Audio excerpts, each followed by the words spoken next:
How to check Play Store download history. That's what I will show you in this video. But before we begin, make sure to subscribe to the channel and ring the bell to get notified whenever a new video is uploaded. With that said, let's get started. So go ahead and open up Play Store. And once you do that, click on the profile picture or icon at the top right corner. Then click on Manage Apps and Device. And here you need to click on the Manage tab.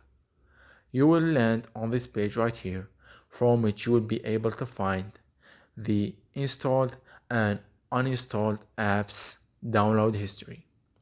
Now at the top left corner you will see this drop down that says installed, and it means that you are on the installed apps download history, in which you will find all of the installed apps right here.